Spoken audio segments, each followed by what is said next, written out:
안녕하세요. 한재훈입니다. 한국전통서당문화진흥회에서 진행하는 논어 강의 양화제 17 9장 보시겠습니다.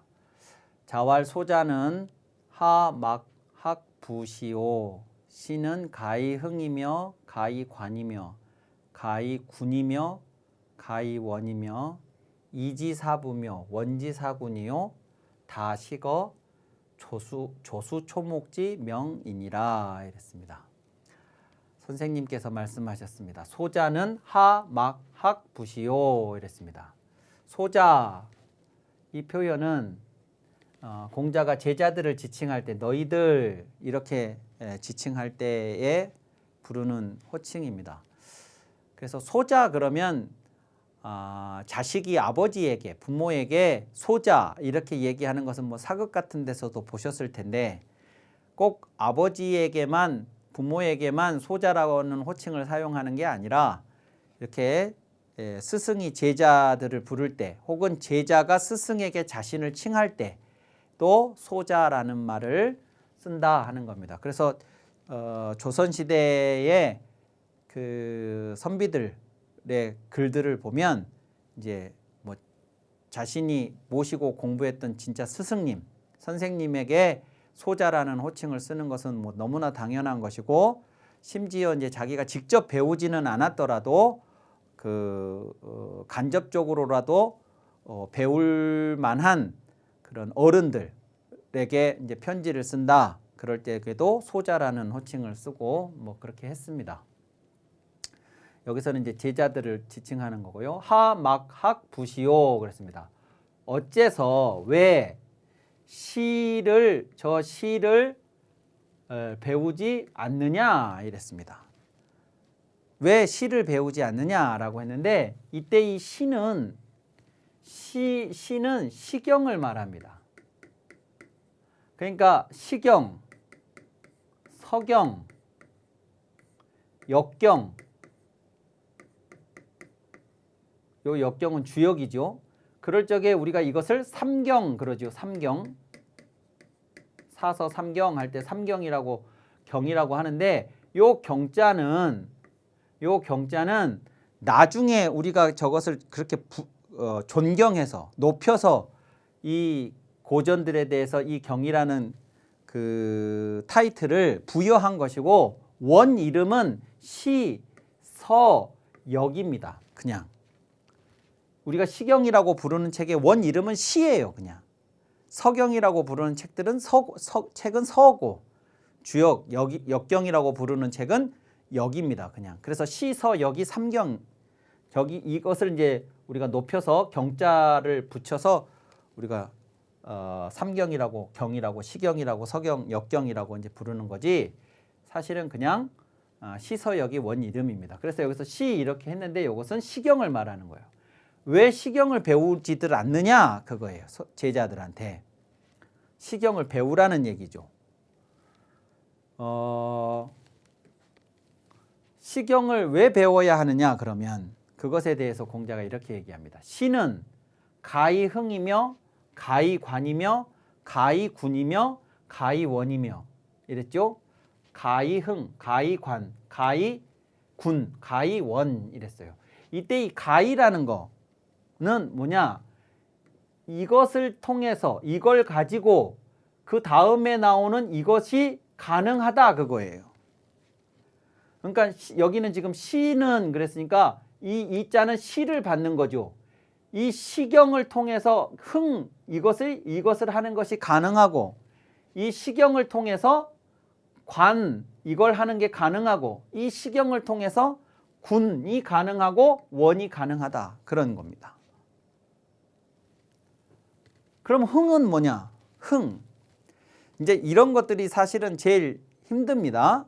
이런 것들이 뭘 일으킨다는 것인가 하는 것을 이해하고 설명하기가 쉽지가 않은데요. 이제 보통은 뭐라고 해석을 하느냐? 그러면 이 시경이라고 하는 것이 시경이라는 고전이 애당초 왜 만들어졌냐? 애당초 그러면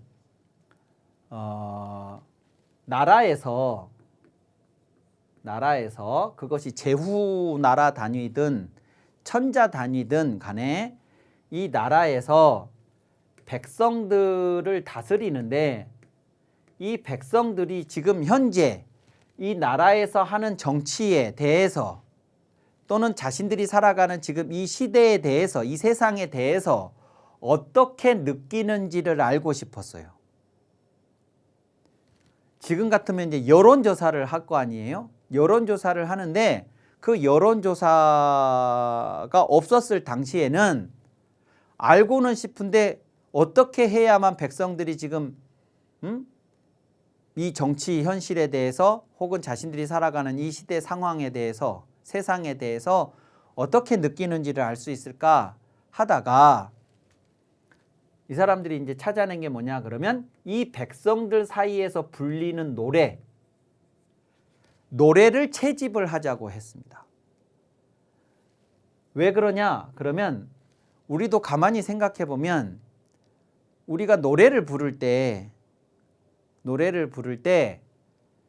기쁠 때 부르는 노래가 있고 슬플 때 부르는 노래가 있습니다. 개인적인 상황, 감정, 처지에 따라서 부르는 노래가 다르죠. 뿐만 아니라 그 시대에 유행하는 노래가 있습니다. 그 유행하는 노래라는 게 뭐냐? 그러면 그 시대에 그 노래에 반응하는 사람들이 많다는 뜻이죠. 그 노래가 내 마음에 뭔가 와 닿아요. 그러면 그 노래를 나는 흥얼거리게 돼 있습니다. 그 노래의 가사에 대해서 내가 공감한다. 그 곡조에 대해서도 그렇겠지만 옛날에는 이제 가사가 위주였겠죠. 그 가사가 내 마음에 상황하고 뭔가 딱 맞는 것 같아서 그래서 그 노래를 사람들이 따라 불러요. 그러면 사람들이 많이 부르는 노래, 그 시대에 유행하는 노래를 무슨 노래인지를 찾아서 들어보면 아, 지금 사람들이 많이 슬프구나.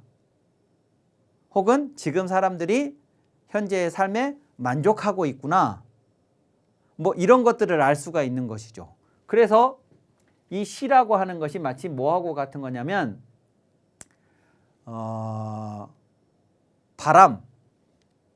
바람이 사물에 가서 부딪히는데 그 사물에 부딪히면 소리가 나요.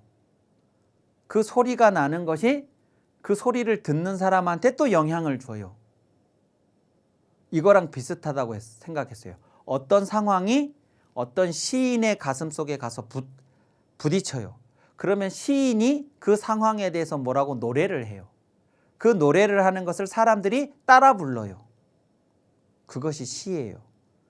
그러니까 시라고 하는 것이 이제 사람들 마음을 담아내기도 하고 사람들한테 영향을 또 미치기도 하고 그런 것이니까 이 시라고 하는 게 사람들한테 주는 영향이 이제 크기 때문에 이 시를 통해서 사람들 마음을 일으킬 수가 있다는 거예요. 어떤 감정을. 그것이 흥자의 뜻이다 이거예요. 또 시를 공부하면 다양한 상황들이 거기 안에 들어있거든요. 기쁜 상황, 슬픈 상황, 분노할 만한 상황, 원망스러운 상황, 아주 편안한 상황, 힘든 상황 그런 것들이 다 있어요. 그 시에. 그 시가 원래 그렇게 만들어진 거니까. 그러면 그 시를 통해서 지금 현재의 잘잘못에 대해서도 우리가 관찰을 할 수가 있다. 세상이 지금 잘 돌아가는지 잘못되고 있는 건지를 이 나라에서 이 시를 통해서 확인을 할 수가 있다. 그런 것처럼 이제 그 시를 읽는 우리들이 그러니까 나라에서 그런 목적으로 모아서 만들어진 책이 시경인데 지금 우리들은 이 시경을 통해서 아 그때 정치가 그러했으니 이런 시들이 불려졌었구나. 그러면 지금 상황이 지금 옛날에 그 상황하고 비슷한데 그 상황 때 이런 시가 만들어졌다면 지금 정치가 이것이 잘못돼 가고 있는 거구나 라는 것을 그 시경을 통해서 관찰할 수가 있다는 거죠. 그 다음에 가히 군이며 그랬습니다. 무리를 지어서 그 시를 통해서 무리를 지을 수가 있다. 그러니까 사람이 사람하고 함께 살아갈 적에 무리를 이루어 살아가죠. 다양한 모임들이 있을 수 있습니다. 다양한 성격의 사람들이 군집하는 모임이 있을 수 있어요. 그때 정말로 뭐 기분 좋아서 흥겨워서 부르는 노래들도 있을 수 있고요. 그런 것들도 역시 시입니다. 그러니까 기분이 좋아서 모여서 사람들이 이 노래를 부른다. 그런 것들이 이제 시경 속에 있으면 그 시경 속에 그 시를 가지고 지금 현재 내가 살고 있는 상황에서 어떤 모임에서 내가 노래를 불러요. 그러면 모든 사람들이 어떤 상황에서 감정을 갖게 되는데 그 감정을 갖는 모든 사람들이 다 자기가 자기 노래를 만들어서 부를 수는 없잖아요. 근데 어떤 감정은 있어요. 근데 이 감정을 표출할 길이 없어요. 근데 시경을 공부하면 그 감정을 표출할 수가 있어요. 그래서 사람들에게 공감을 불러일으킬 수가 있어요. 그러니까 어떤 사람들하고 어떤 분위기에서 소통을 할 수가 있죠. 어울릴 수가 있죠. 이게 군이에요. 군. 그 다음에 가히 원이며 반대로 내가 어떤 원망스러운 상황에 닥칠 수도 있어요. 그 원망이 나 자신에 대한 원망일 수도 있고 누구에 대한 원망일 수도 있어요. 근데 그 원망이 드는 것은 어쩔 수가 없는데 그 원망을 어떻게 표현할 것이냐가 중요하죠. 그것이 분노로 폭발을 해서는 안 되는 거죠. 그러니까 어떻게 절제하면서 이 상황을 완전히 망가뜨리는 방식이 아니라 원망스러운데 이 상황을 어떻게 더 개선, 좋은 방향으로 바꿔갈 것이냐 할 적에 거기에도 어떤 스킬이 필요하다는 것입니다. 그런 방법들이 시적인 표현으로 그 원망을 표현하는 것들이 있다는 거예요. 이 시경을 통해서 그런 것도 할 수 있고. 그러니까 여기에는 지금 4가지만 얘기를 했습니다만 이거 이외에도 시경을 배움으로써 우리가 그것을 우리 삶에 응용할 수 있는 것들은 다양하다 이겁니다. 그것을 좀 센스 있고 교양 있고 문화적으로 절제하면서도 그러면서도 할 얘기는 하는 이제 그런 거. 그것이 시의 장점이라는 겁니다. 또 사부며 원지사군이요.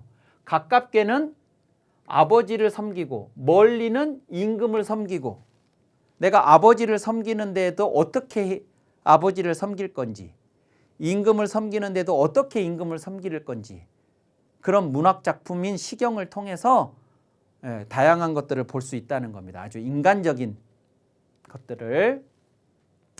또 이 이외에 다 시거 조수 초목지명이니라. 시경에 등장하는 수많은 새들과 짐승들과 풀과 나무의 이름들까지 많이 알 수 있다. 시경을 공부를 하면. 그러니까 표현력이 풍부해진다. 이것이죠.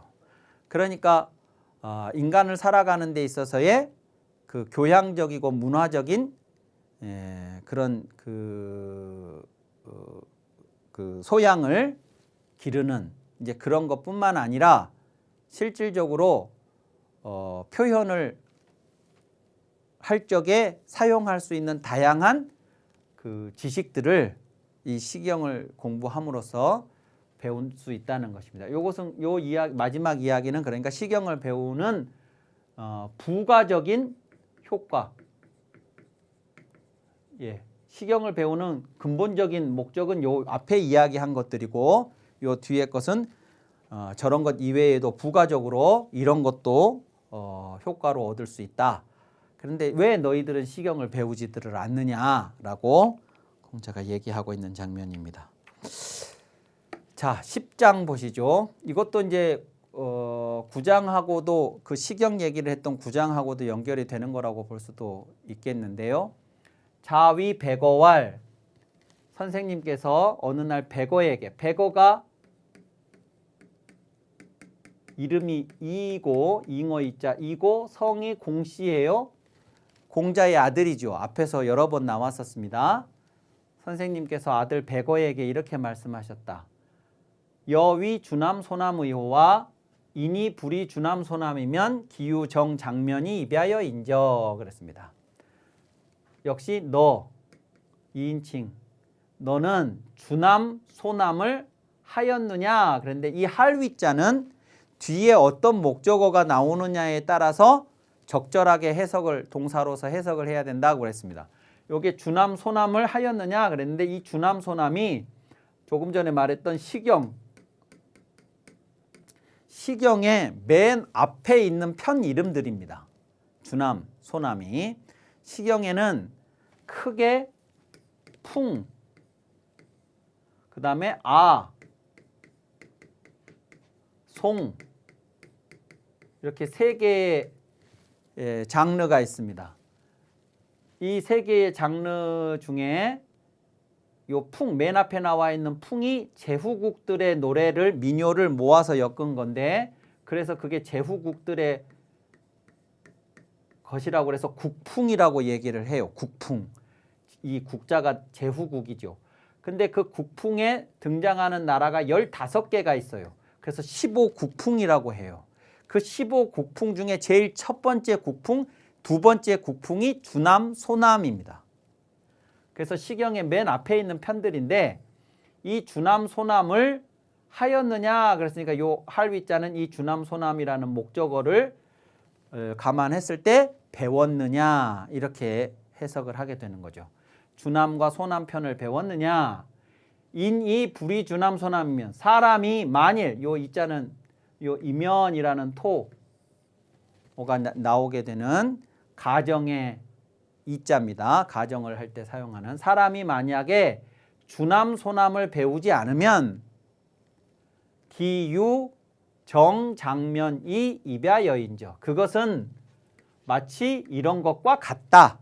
같을 유자 뭐와 같냐면 정 장면이 입야여인저 담벼락 장자죠. 담벼락을 반듯하게 똑바로 장면, 담벼락을 면하고 면이라는 것은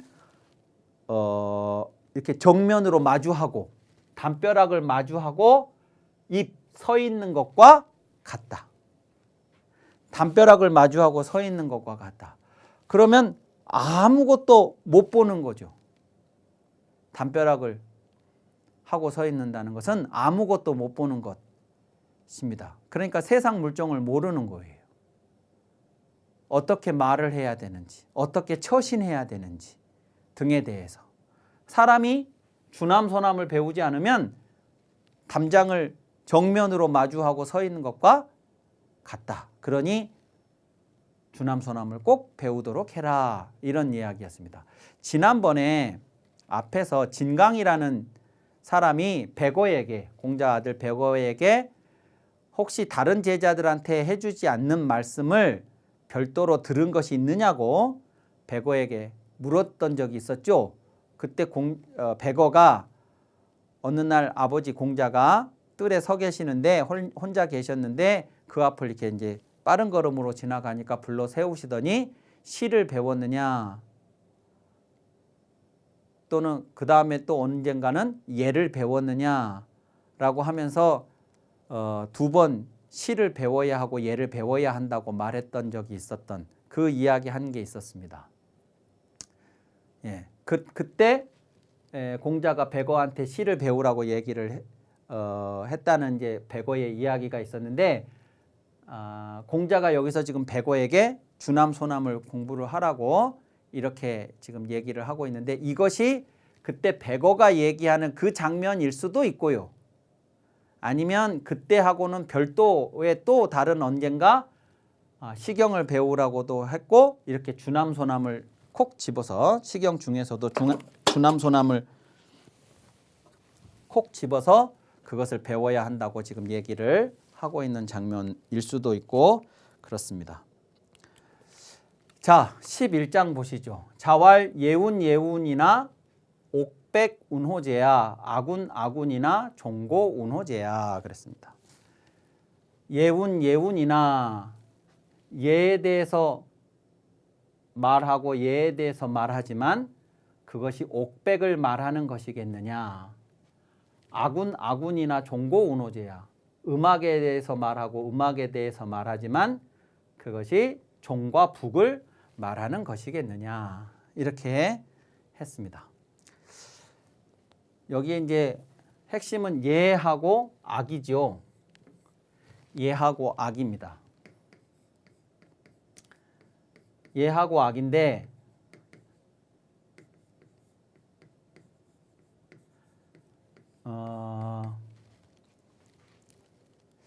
예하고 악은 항상 같이 다닙니다. 예하고 악은 이 예는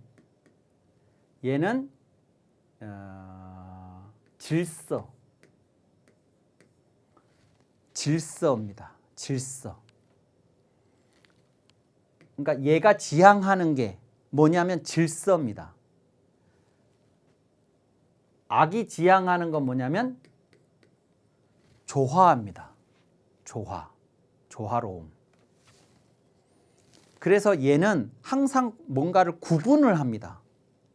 먼저 할 것, 나중에 할 것, 왼쪽에 할 것, 오른쪽에 할 것, 위, 아래, 안과 밖, 뭐 이런 것들을 항상 구분을 합니다. 사람들도 구분을 하고 시간도 구분을 하고 장소도 구분을 하고 그것들이 다 질서입니다. 그러니까 엄격하죠. 한치의 흐트러짐도 없어야 됩니다. 엄격합니다. 근데 그 엄격함을 중화해 주는 것이 음악입니다. 음악은 서로 다른 것들을 어울리게 만드는 하모니를 추구합니다. 금석, 사죽, 포토, 형, 목, 궁상, 각치, 우 이것들이 서로 다른 것들인데 한데 만나서 어우러집니다. 그것이 음악입니다. 그러니까 음악은 따뜻하고 그리고 편안하죠. 얘는 엄격하고 그런 겁니다. 그래서 얘들은 한 쌍으로 다녀요. 한 쌍으로 다니는데 이 예와 악을 하나로 한 글자로 얘기하면 예라고 불러요. 그러니까 큰 틀에서 보면 이 악도 예라는 범주 안으로 들어가는 것입니다. 구체적으로 구분을 하면 예하고 악은 명확하게 구분이 되지만 이 예와 악이 지향하는 그 큰 틀에서의 목표를 가지고 얘기를 한다면 그것은 악이라고 말할 수가 있어요. 근데 이 예와 악이 공자 당시에 와서는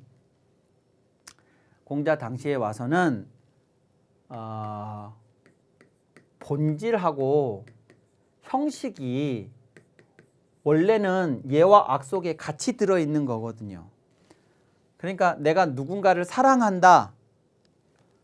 그 사람하고 평생을 함께 살고 싶다. 그것이 본질이고 함께 살기 위해서 행위로 보여지는 것이 홀예라고 하는 예식이죠. 누군가가 돌아가셔서 슬프다. 그것이 그 감정이 본질입니다. 그 슬픔을 표현하는 방식이 상례라는 형식입니다. 그러니까 모든 것은 본질과 형식이 같이 예악 속에 들어 있습니다. 즐거운 감정이 든다. 그러면 그 즐거운 것을 음악의 어떤 곡조로 표현을 하고 슬프다. 그러면 그 슬픔을 어떻게 음악의 곡조로 표현을 하고 그것이 본질과 형식이죠. 자, 그런데 이게 원래는 본질하고 형식이 같이 있는 것인데 공자가 살았던 춘추 전국시대에 오게 되면 이 본질하고 형식이 분리가 돼요. 분리가 되어서 본질보다는 형식 위주로 갑니다. 그것이 문과 질이라는 표현으로 논어에서 많이 언급됐어요. 문과 질. 여기서 지금 당시 사람들이 예에 대해서 이렇다 저렇다 말들을 많이 하지만 그 예가 옥백을 말하는 것이겠느냐 할 때 이 옥백이 형식이에요. 이 옥백은 패백이거든요. 패백? 누군가에게 내가 존경과 감사와 사랑의 표현을 사랑하는 그 감정을 그 마음을 물건에 담아서 전달하는 것이 패백입니다. 그런데 이때의 본질은 존경심, 사랑하는 마음 이것이 본질인데 형식인 이 패백만 가져다 주면 그 사람에게 내 존경심이 사랑하는 것이 들어있다고 착각하게 만드는 거죠. 즉 존경하지도 않고 사랑하지도 않으면서 패백만 가져다 주는 것이 예라고 그렇게 사람들이 오해하고 있는 것이에요. 그러니까 이 질은 무시하고 이 문만 어떻게 하면 저 형식을 저 패백을 더 화려하게 꾸밀 것인가에만 관심을 두지 어떻게 그 감정 존경하는 마음 사랑하는 마음 그것을 어떻게 더 진지하게 가질 것인가에 대해서는 고민하지 않는 세태를 말하는 거예요. 예에 대해서 이렇다 저렇다 말들 하지만 아무리 뭐라고 하든 그게 옥백을 두고 하는 말이겠냐 그겁니다. 음악도 마찬가지예요. 음악에 대해서 이렇다 저렇다 말들 하지만 그 음악이라는 게 종을 치고 북을 치면 그게 음악이냐 그거예요. 이것은 형식이지요. 그 음악을 연주하는 사람의 정서, 감정, 생각, 의미, 의지 이런 것들이 본질이고 그것이 악기에 실려서 전달이 되어야 되는 거죠. 근데 그 정서나 감정이나 의지나 생각이나 이런 거는 없고 그냥 기능적으로 악기만 연주하면 그게 음악이냐 그거예요. 그러니까 이 얘기는 전부 당시 세태가 예와 악을 가지고 본질이 아닌 형식 위주로 흘러가는 세태에 대해서 공자가 비판하는 그런 글이다 이렇게 이해하시면 되겠습니다. 자, 이상으로 오늘 강의를 마치고 다음 시간에 이어서 하도록 하겠습니다. 감사합니다.